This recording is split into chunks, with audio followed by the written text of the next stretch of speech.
little today about FEMA, the Federal Emergency Management Agency, and two very important people here. Jared used to run the Florida Department of Emergency Management, and Eric is they say a former meteorologist, but it's probably in your blood. You're still a meteorologist, right? So a couple of experts on this. So let's get started. Staff at FEMA caught off guard as the agency's new acting head told them he previously didn't know the U.S. actually has a hurricane season. Your reaction to that? Well, I mean, when I heard that, I was like, well, his mind's going to be blown when he finds out there's 5 categories of hurricanes. But look, Mr. Richardson has zero experience in emergency management, zero experience in FEMA. His experience is in weapons of mass destruction, totally true, which would make sense because Kristi Noem has dropped a bomb on FEMA. So I understand why she chose them. But, you know, look, right now, FEMA doesn't have a Senate-confirmed administrator. Right. This has never happened in the history of the agency where we're 6 months into hurricane season now and we don't have a Senate-confirmed administrator. They had one interim administrator who they fired because he went in front of a committee and said, we should keep FEMA. The acting chief of FEMA has been fired one day after he broke with the administration by saying he does not support dismantling the agency. President Donald Trump has been calling for the agency to be eliminated for months. The president was promising to bring us the best and the brightest people because lives are going to be on the line.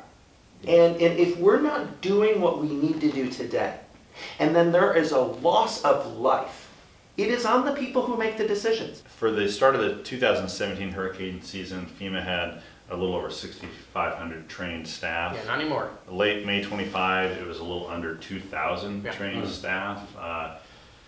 What is the practical implication of that massive decrease in people? These people go into the regions, they do damage assessments, they help coordinate federal resources, right? You see them with their FEMA jackets on. And, you know, to have that smaller cadre is a big problem. Why? We don't have one disaster in one state at one time. FEMA is constantly deployed in many places. So this idea now that we're not going to be able to walk and chew gum, they're going to have to pick where they go and where they don't go. Yeah. They're going to have to pick because they can't cover all of these areas. And if we have a bad season, if we have a multiple season, people forget not so long ago where we had Maria in Puerto Rico, we had Harvey in Texas, we had Irma in Florida. That stretched the system then. It would break the system now. What was your experience like down there, and how do you use this information, say that comes from meteorologists and from NOAA and from FEMA? Well, I mean, the information is invaluable. I mean, first, you know, let's take the largest piece of information, which is where is the center of the storm going? Which direction? Because we issue evacuation orders. So obviously the cuts we're seeing to NOAA, the cuts we're seeing to FEMA are going to have repercussions in the industry. There's also a chance, because of some of these cuts, that NOAA Hurricane Hunter aircraft will not be able to fly this year, and with less reconnaissance missions, we may be flying blind, and we may not exactly know how strong a hurricane is before it reaches the coastline. Do you think that meteorologists have the tools that they need today, or are those tools going away? What's going on? So one of the things that we're already seeing in real time is when the administration is making cuts to the National Weather Service, we're seeing a degradation of the quality of the data.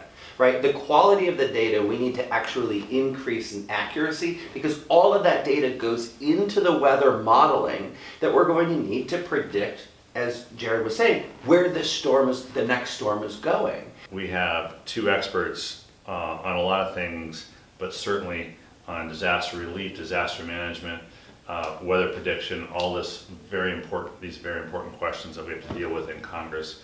And we have these experts in Jared and Eric, and thanks for being on Take 5 with T and